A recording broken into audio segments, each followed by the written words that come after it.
Alhamdulillahirabbil alamin. Kita sampai surah At-Taubah ayat 25.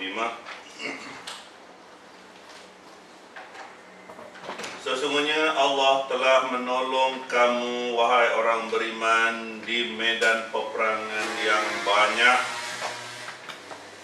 Dan ingatlah peperangan Hunain, yaitu di waktu kamu menjadi bangga kerana banyaknya jumlah kamu. Maka jumlah yang banyak itu tidak memberi manfaat kepada kamu sedikit pun. Bumi yang luas itu terasa sempit oleh kamu, kemudian kamu lari ke belakang dengan bercerai-berai. Kemudian Allah menurunkan ketenangan kepada Rasulnya dan kepada orang-orang yang beriman. Allah menurunkan bala tentera yang kamu tidak dapat melihatnya. Allah menimpakan bencana kepada orang kafir. Demikianlah balasan kepada orang-orang kafir. Sesudah itu Allah menerima taubat dari orang-orang yang Allah kendaki. Allah Maha Pengampun lagi Maha Penyayang. Ingat, surah At-Taubah ini adalah satu-satunya surah yang tidak dimulakan dengan Bismillah. Okey, tengok kita sampai ayat yang ke-25. Sesungguhnya Allah telah menolong kamu dalam peperangan yang banyak, dan ingatlah peperangan Hunain. Okey, baik, begini ceritanya. Ayat ini sedia kita maklum turun pada haji yang pertama, iaitu akhir tahun yang ke-8 Hijrah. Sebelum itu Allah sudah tolong orang-orang Islam dalam banyak peperangan, termasuklah perang Badar pada tahun kedua. Kemudian perang Uhud, walaupun kalah tetapi Allah masih lagi tolong, kemudian orang-orang Islam bangkit semula. Dan juga terlibat dalam menghalau orang-orang Yahudi, Bani Qainuqa, Bani Nadir. Kemudian pada akhir tahun kelima, Rasulullah dan orang Islam dibantu dalam peperangan Khandaq yang terkepung, kemudian mengalahkan orang-orang Bani Quraizah. Terlepas itu kita melihat banyak lagi kemenangan demi kemenangan, termasuklah peperangan di Khaybar. Dan sebelumnya itu yaitu peperangan menakluk Mekah yang berlaku, yang berjaya ditakluk. Setengah sejarah mengatakan pada 20 Ramadan tahun ke-8 Hijrah. Sesungguhnya Allah menolong kamu dalam banyak peperangan. Okey. Dan ingatlah peperangan Hunain. Okey, awak perlukan ulasan mengenai perang Hunain. Selepas Rasulullah dengan tentera Islam 10,000 menawan Mekah pada Ramadan tahun ke-8 Hijrah itu adalah kubu yang paling kuat orang-orang musyrik di kawasan Jazirah.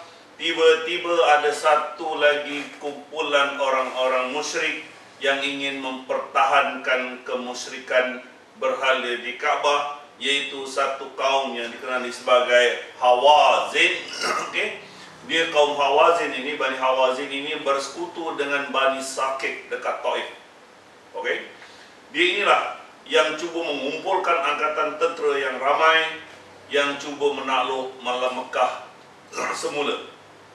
Okay. Alright. Satu angkatan tentera yang besar ini dipimpin oleh Malik bin Auf dan juga orang lama yang terkenal yaitu Duraij Ash-Shimah.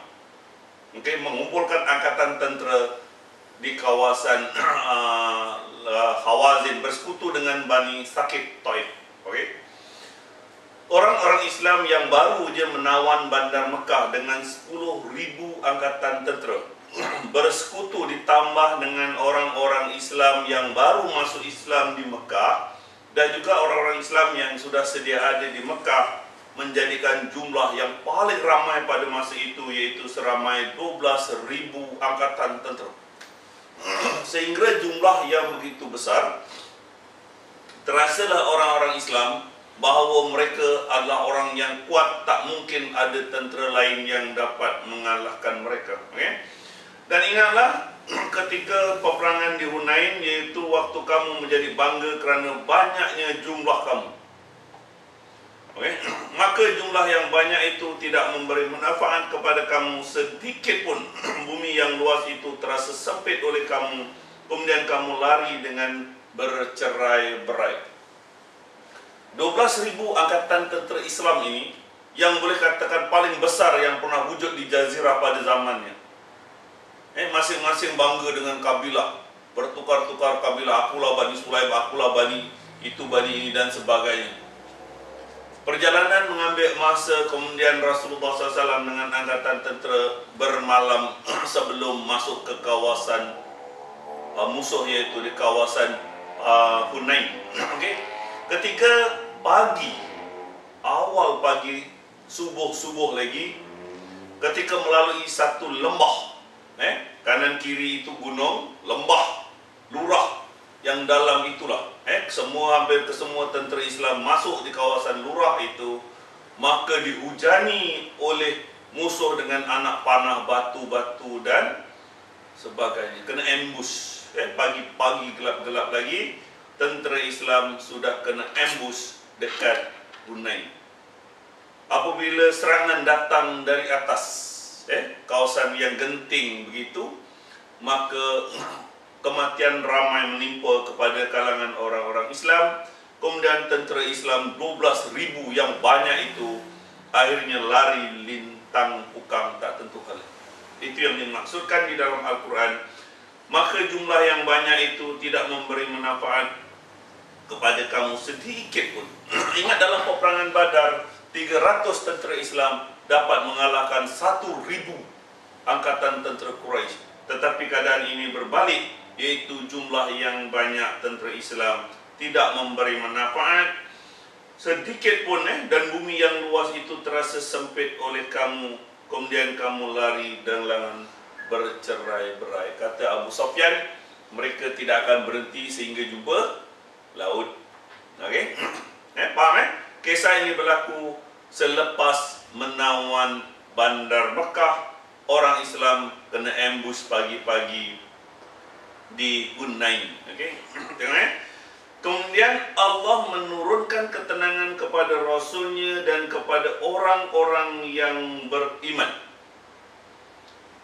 Dalam keadaan kocar-kacir itu, Allah turunkan ketenangan kepada Rasulnya dan kepada orang-orang beriman. Dalam sejarah, ada dalam 70-80 orang berdiri tegak di belakang Rasul, dan Rasulullah tidak berganjak sekalipun, padahal tentera lain sudah lari menyelamatkan diri. Allah yang memberi ketenangan kepada Rasulnya dan kepada orang-orang yang beriman. Alright. Kalau lihat dalam sejarah, dalam peperangan Hunain ini, Rasulullah menaiki bagal putih, keldai, bagal. Okey? Dia bukan naik kuda, bukan naik unta. Kalau orang perang naik kuda, naik unta, dia boleh lari. Kalau naik keldai, nak lari apa? Gidiap. Okey? Tetapi Rasulullah tidak berganjak. Keldai putih ini adalah hadiah daripada Raja Muqawqis pada tahun ke-5 atau ke-6 Hijrah.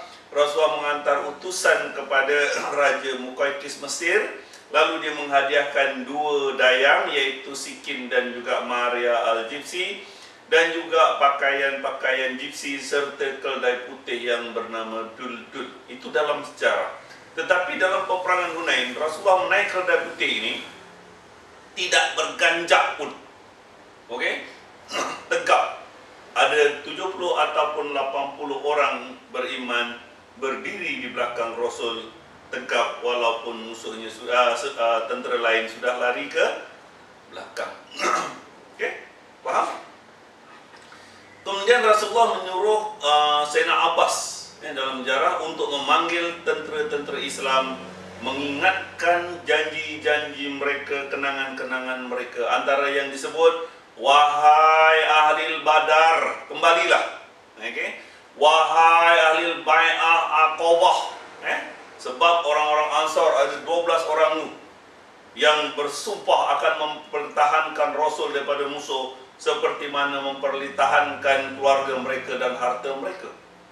Wahai ahli Baitur Rahman, sebab semasa perjanjian Baitur Rahman, perjanjian Hudaibiyah, orang Islam dah bersumpah dekat situ akan masuk Mekah walaupun dengan memakai ihram dan pedang. Apabila nama-nama ini disebut, aku adalah ahli Badar, aku adalah Bai'ah Aqabah, aku adalah Bai'ah Baitur Rahman, maka tentera Islam tadi kembali balik membentuk satu angkatan tentera yang kuat di belakang Rasul. Okey, sekarang ni okey, apabila remang-remang matahari sudah keluar, keadaan menjadi kukuh balik di tentera Islam. Kemudian tentera musuh turun daripada tempat tinggi tadi. Maka bertemulah dua angkatan tentera, orang-orang yang beriman yang berkecai berai tadi sudah bersatu balik menghadapi tentera musuh. Right? Kemudian Allah menurunkan keterangan kepada Rasulnya dan kepada orang-orang yang beriman.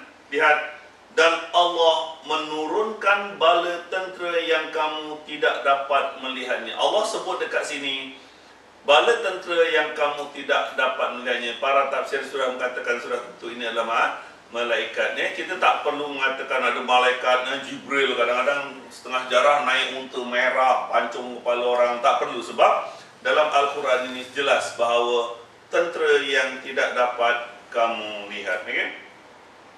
Dan Allah menimpakan bencana kepada orang-orang kafir. Yang demikianlah balasan kepada orang-orang kafir. Ini mengenai peperangan Hunain. Ada beberapa perkara yang awak kena tahu tentang perang Hunain ini. Iaitu peperangan Hunain ini adalah suatu peperangan yang agak memelikkan. Pelik daripada segi apa?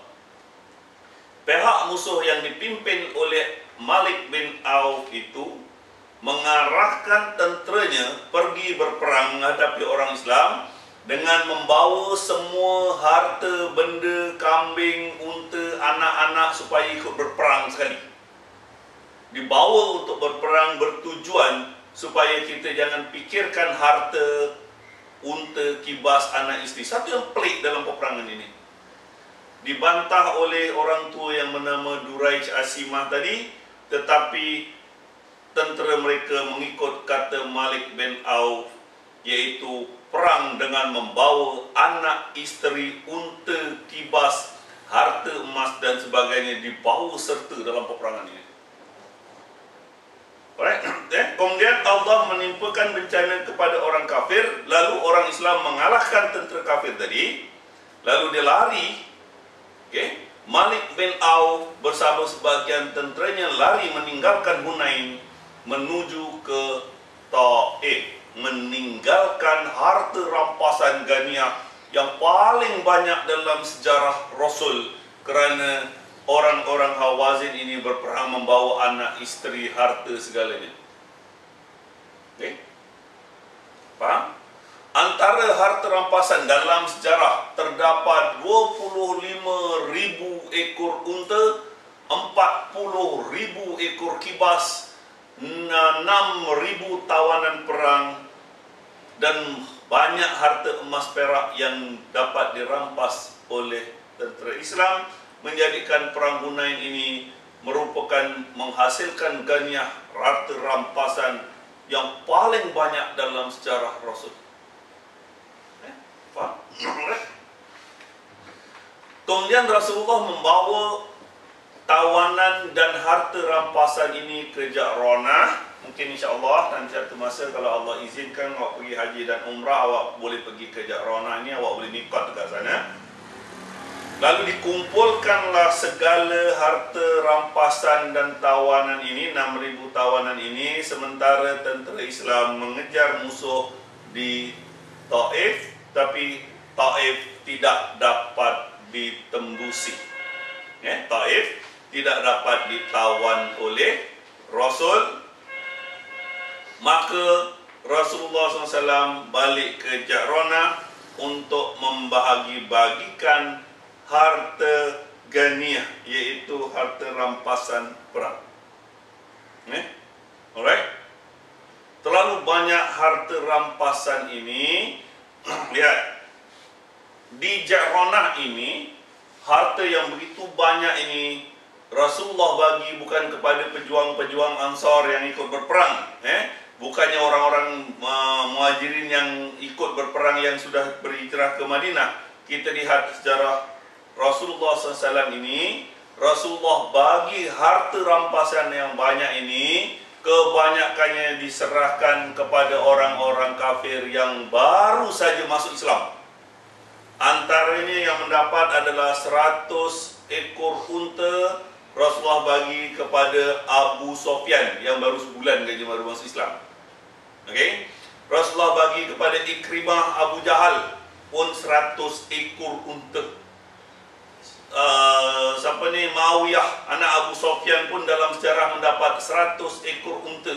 Muatib yang menghalau Rasulullah 3 hari semasa Umratul Qadha pun mendapat 100 ekor unta, dan sebahagiannya dibagi kepada banyak ketua-ketua kabilah yang baru saja masuk Islam. Ada yang dapat 50 ekor unta.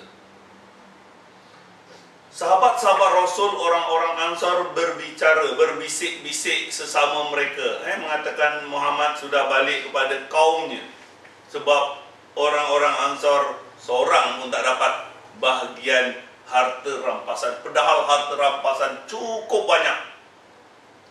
Keadaan ini menyebabkan rasa kurang selesa di kalangan orang-orang Ansar, lalu diserahkan kepada urusan Sa'ad bin Ubadah untuk bertemu dengan Rasulullah, mengatakan isi hati bahawa ada sesuatu yang tidak kena tentang bahagian harta.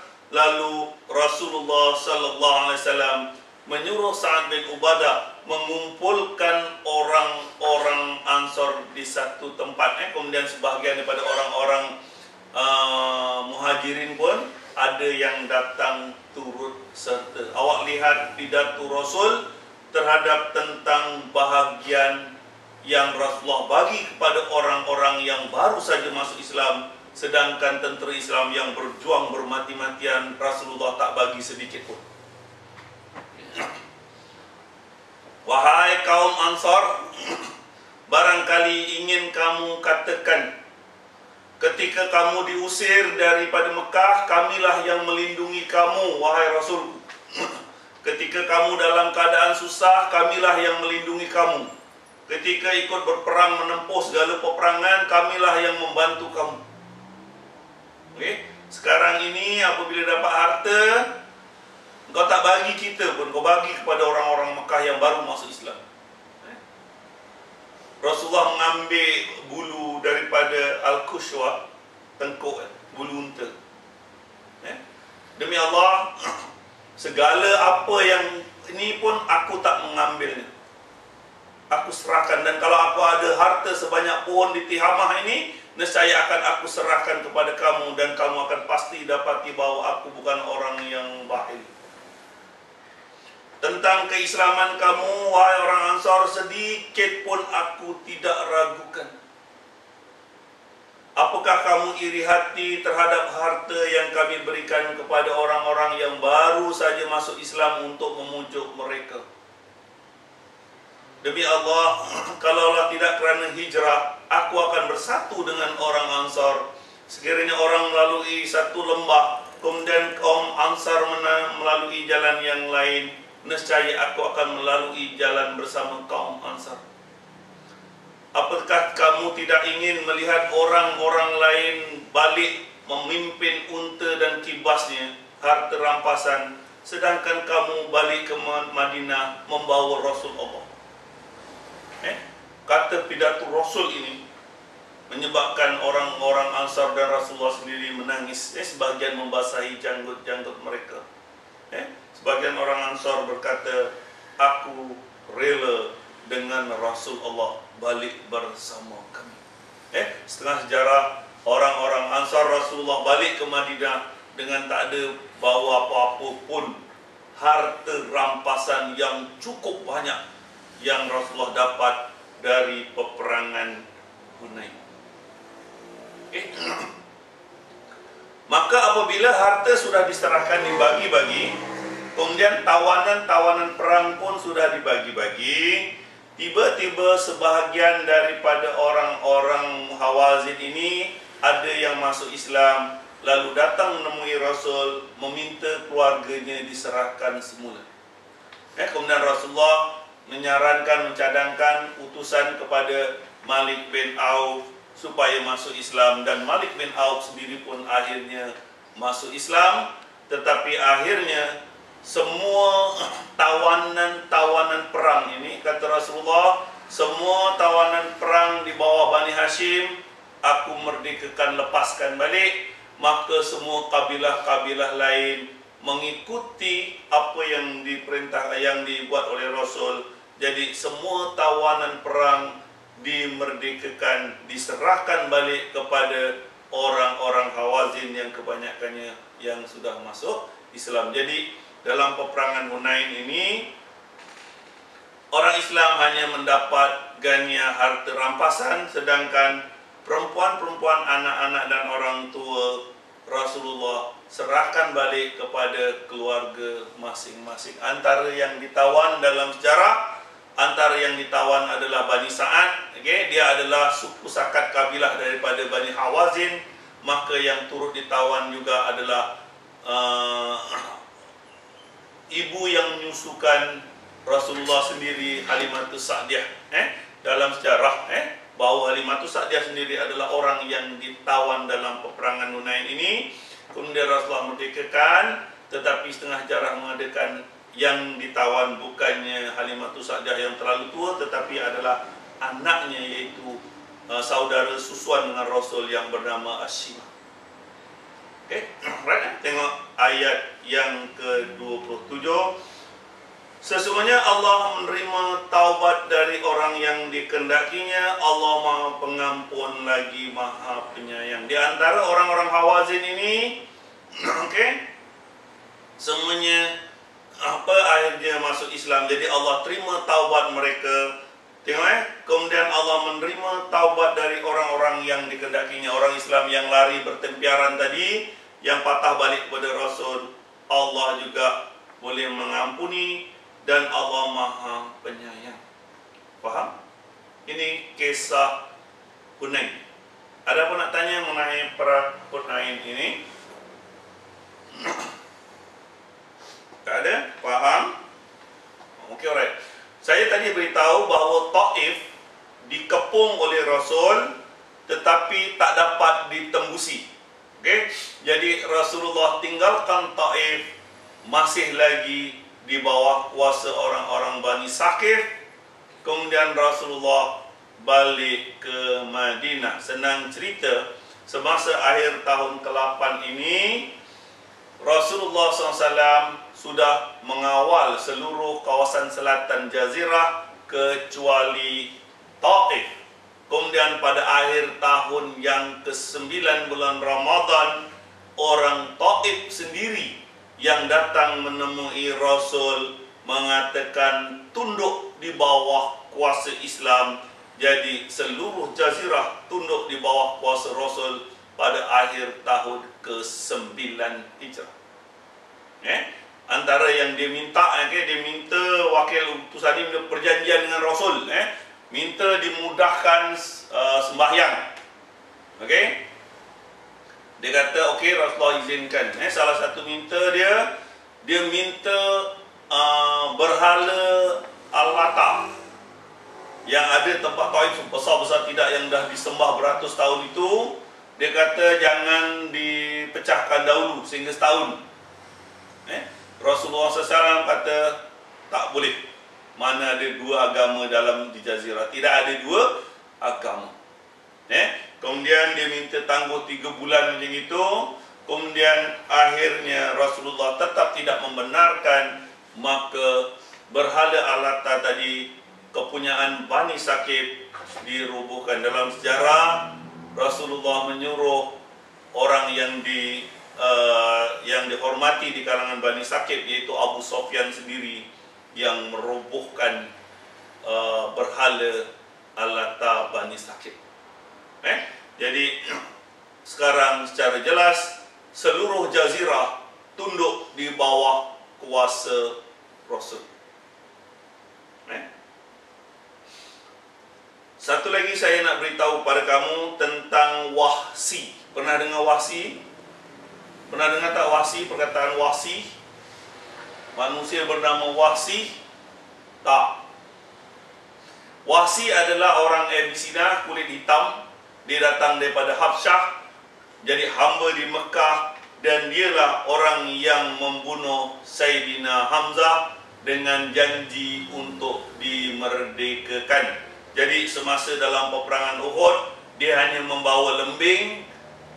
Dijanjikan kalau kamu dapat bunuh Hamzah, kamu akan dimerdekakan. Lalu Wahsi dapat melaksanakan tugasnya membunuh Sayyidina Hamzah dalam peperangan Uhud. Kemudian dia balik lalu dimerdekakan di Mekah. Hiduplah Wahsi di Mekah, tetapi apabila Mekah ditawan oleh Rasul, jadi Wahsi lari meninggalkan Mekah, berada di Taif, berlindung di Taif. Tetapi pada akhir tahun ke-9, orang Taif mengaku tunduk kepada Rasul, maka Wahsi tidak ada pilihan, terpaksa menghadap Rasulullah SAW. Rasulullah SAW bersabda, berpalinglah kamu daripadaku. Itu perintah Rasul kepada Wahsi. Senang cerita, Rasulullah tak nak tengok wajah Wahsi.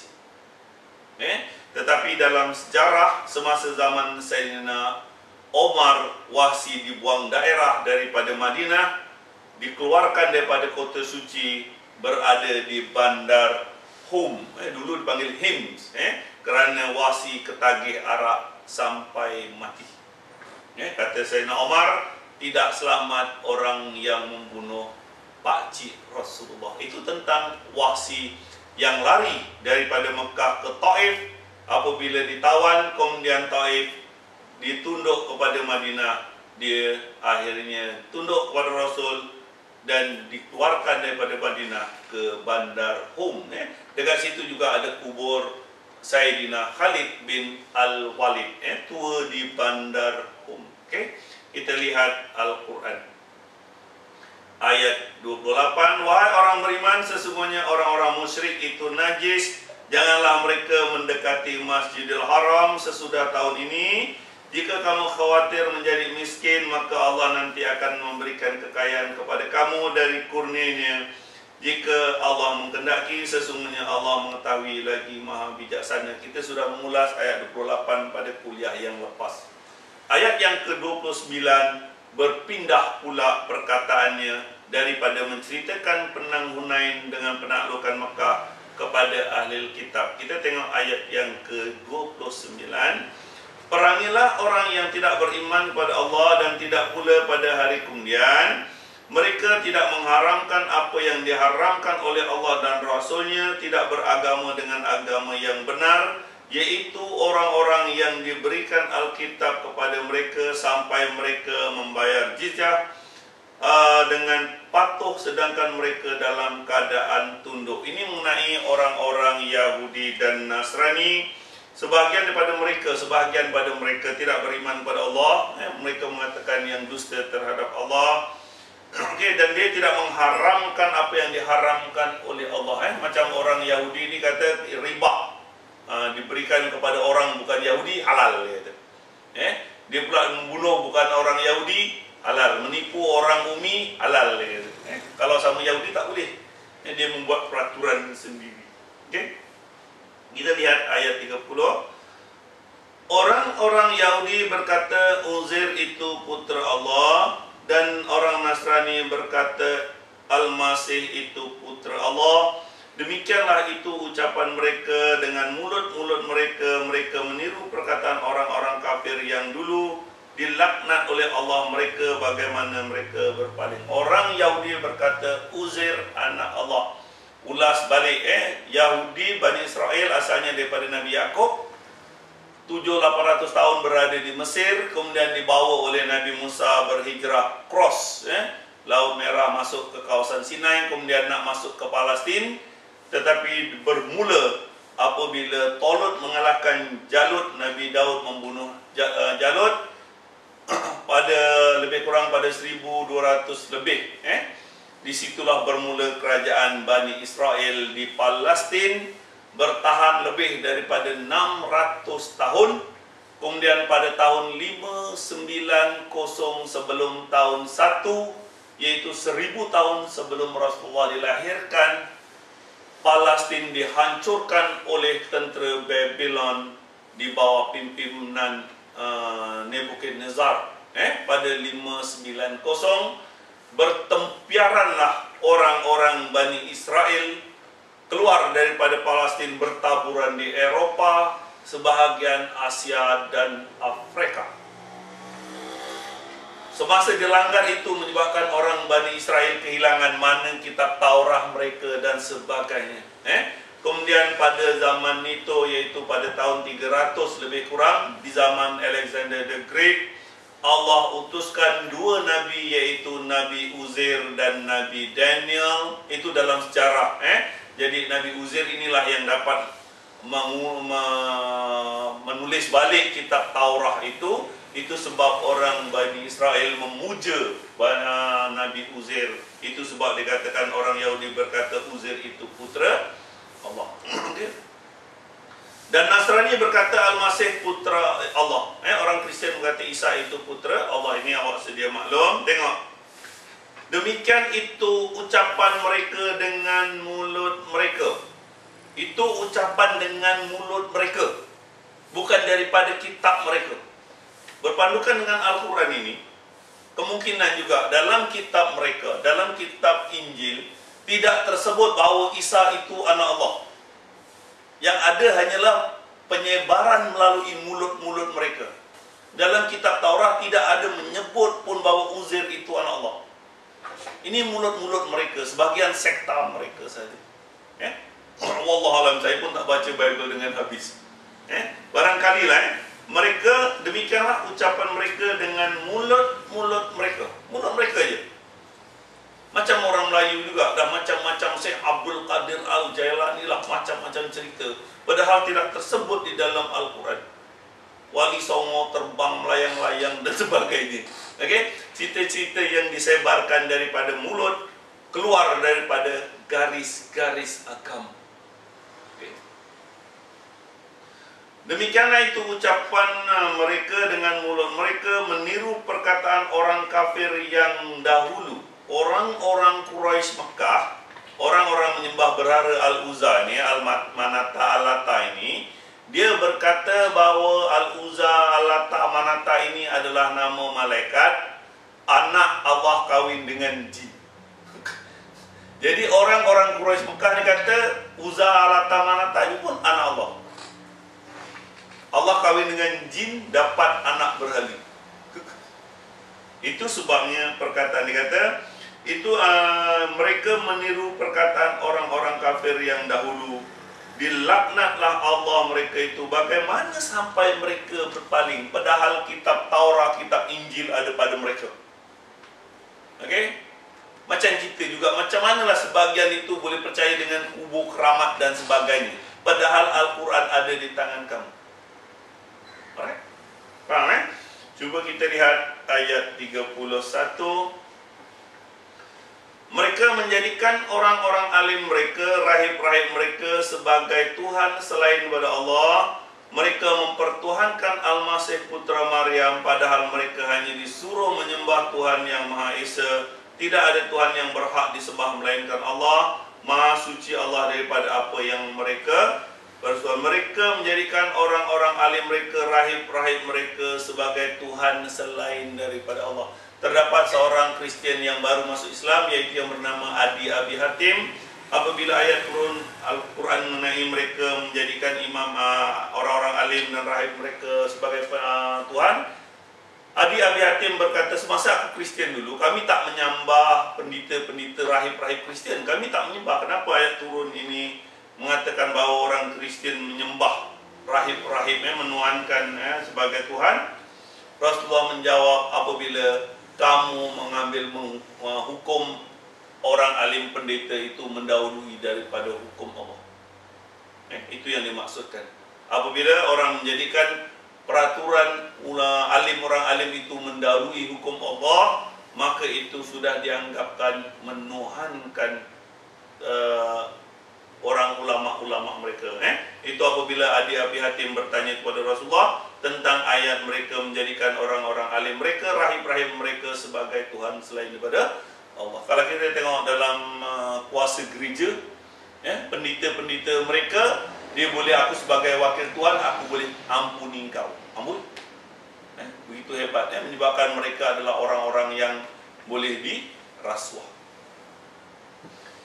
Mereka berkendak memadamkan cahaya Allah dengan mulut mereka, dan Allah tidak mengendaki selain menyempurnakan cahayanya.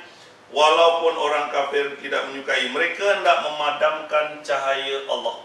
Macam-macam dia nak cuba padamkan agama Islam. Digambarkanlah Nabi Muhammad katun kepala babi lah, babi lah, dengan bom lah, macam-macam cara nak cuba memadamkan, tetapi tak mungkin, sebab itu adalah janji Allah. Kerana agama Islam ini bukan daripada Rasul, tetapi agama Islam ini datang dari Allah. Okay? Mereka nak memadamkan cahaya agama Allah dengan mulut-mulut mereka, tak mungkin. Awak jangan heran orang nak lukis gambar Nabi Muhammad pakai naik unta ke apa benda ke. Saya pun tak pernah tengok kartun yang menyebabkan kecoh sana sini. Jadi awak jangan risau, sebab janji Allah, Allah akan menangkan agama ini dengan cahaya. Dialah yang telah mengutuskan Rasulnya membawa petunjuk Al-Quran dan agama yang benar, dimenangkannya atas segala agama, walaupun orang musyrik tidak menyukai. Lihat ayat 34. Wahai orang yang beriman, sesungguhnya sebahagian besar daripada orang alim Yahudi dan rahib-rahib Nasrani benar-benar memakan harta orang lain dengan jalan yang batil. Mereka menghalang-halangi manusia dari jalan Allah. Okay? Wahai orang beriman, sebagian besar orang-orang alim Yahudi, tak faham sangat orang Yahudi makan harta, kebanyakan dia menghalalkan orang-orang Yahudi makan riba. IMF, World Bank, semua dia yang pegang. Kalau engkau menipu orang Umi, tak apa, tak dosa. Kalau riba selain daripada sesama Yahudi, tak kisah, halal. Okay? Sesungguhnya sebagian besar daripada orang alim, sebagian besar, kebanyakan mereka memang tidak melarang orang Yahudi ini, dan rahib-rahib Nasrani benar-benar memakan harta dengan jalan batin. Ini dulu dikenali sebagai kuasa gereja. Orang bayar balik kepada gereja, orang dalam gereja kuasa besar, tak boleh dipertikaikan. Orang kata orang putih dipanggil church power. Okay? Kemudian merontak, timbullah Protestan, berlaku pada kurun ke-16 apabila Kristian kalah kepada tentera Islam pada 29 Mei 1253. Istanbul jatuh kepada tentera Islam. Lalu orang tahu bahawa kuasa gereja adalah bukan daripada agama, lalu orang protes, timbullah Protestan.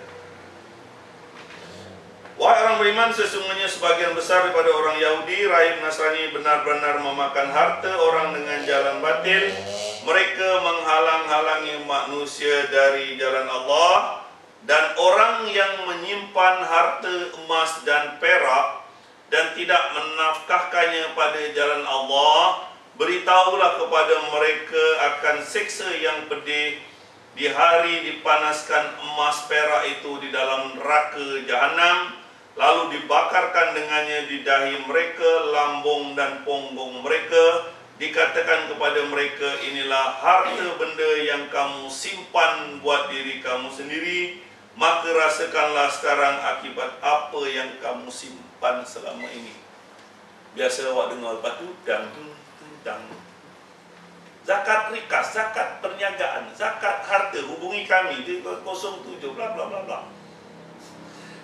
Ayat Al-Quran ini mengenai orang Yahudi, orang Nasrani. Diambil hujung ayat untuk iklan bayar zakat kepada mereka, sebab kalau jadi pemungut zakat, dia boleh dapat bahagian pungut zakat. Banyak. Kalau orang berniaga sampai ratusan ribu. Ini termasuk dalam orang-orang yang salah guna ayat. Ayat cerita orang Yahudi Nasrani makan harta, emas perak dia dibakar neraka Jahanam, diambil dia untuk buat zakat. Tujuan betul untuk supaya orang zakat, tetapi ayatnya salah. Sebab tujuan yang lain dalam Al-Quran digunakan untuk yang lain apabila hujung ayat saja diambil. Ini biasa dengar. Dan orang yang menyimpan harta emas dan perak dan tidak menafkahkan ke jalan Allah, beritahu mereka mendapat siksa pedih pada hari dipanaskan emas perak itu di dalam neraka jahanam, dibakar dengannya dahi mereka, lambung dan punggung mereka. Dikatakan ini adalah harta benda yang kamu simpan untuk diri kamu sendiri. Rasakanlah sekarang akibat apa yang kamu simpan selama ini. Awak boleh dengar? Nanti awak buka, nanti zuhur, lepas solat azan zuhur, nanti bunyi dangdung, dangdung. Okey? Wallah alam, itu ulasan saja. Kita tengok ayat yang ke-36. Sesungguhnya bilangan bulan pada sisi Allah ada 12 bulan, dan dalam ketetapan Allah di waktu Allah menciptakan langit dan bumi. Sejak dahulu lagi dalam setahun ada 12 bulan. Sadari Allah menciptakan langit dan bumi. Di antaranya ada 4 bulan haram. Itu adalah ketetapan agama yang lurus. Di antara 12 bulan terdapat 4 bulan haram. 3 bulan berturut-turut, Zulkaidah, Zulhijjah dan Muharram, dan 1 bulan yaitu bulan Rajab. Janganlah kamu menganiayai diri kamu pada bulan-bulan yang 4 itu, dan perangilah kaum musyrik itu semuanya sebagaimana mereka pun memerangi kamu semuanya. Dan ketahuilah bahwa Allah beserta dengan orang-orang yang bertakwa. Perangilah orang-orang musyrik, okey? Sebab semuanya sebagaimana mereka memerangi kamu. Ada ke Rasulullah nak pergi haji, dah masuk bulan haram, dihalang ke Hudaibiyah? Okey, jadi perangilah mereka. Sesungguhnya mengundur-undurkan bulan haram itu menambahkan kekafiran, kesesatan orang-orang yang kafir, dan dengan mengundur-undurkan itu maka mereka menghalalkan pada 1 tahun dan mengharamkan pada tahun yang lain, agar mereka dapat menyesuaikan dengan bilangan yang Allah mengharamkan mereka. Mereka menghalalkan apa yang diharamkan oleh Allah. Syaitan menjadikan mereka memandang baik perbuatan yang buruk itu, dan Allah tidak memberi petunjuk kepada orang-orang yang kafir. Ketahuilah kamu bahawa ayat 36 dan 37 ini adalah sama dengan kandungan khutbah Arafah. Khutbah orang kata khutbah terakhir yang Rasulullah SAW baca pada 9 Zulhijjah, hari Jumaat 9 Hijrah di Arafah, iaitu mengenai 4 bulan suci, dipanggil Sahrul Haram. Orang-orang dahulu, orang Mekah, memang dah beratus tahun mengharamkan orang membunuh sesama manusia semasa bulan-bulan haram ini di kawasan tanah haram. Tak boleh ganggu orang nak pergi haji, orang semasa haji, orang nak balik daripada haji, dan juga bulan Rejab ketika orang banyak mengerjakan umrah, pertengahan tahun, bulan Rejab. Baik, kita sudah sampai ke ayat 37 mengenai surah At-Taubah. Ada apa nak tanya mengenai Al-Quran tentang perang Hunain? Semua dah faham? Alright, ada apa nak tanya? Tak ada? InsyaAllah kita akan sambung kuliah pada minggu hadapan. Wabillahi taufiq wal hidayah. Wassalamualaikum warahmatullahi wabarakatuh.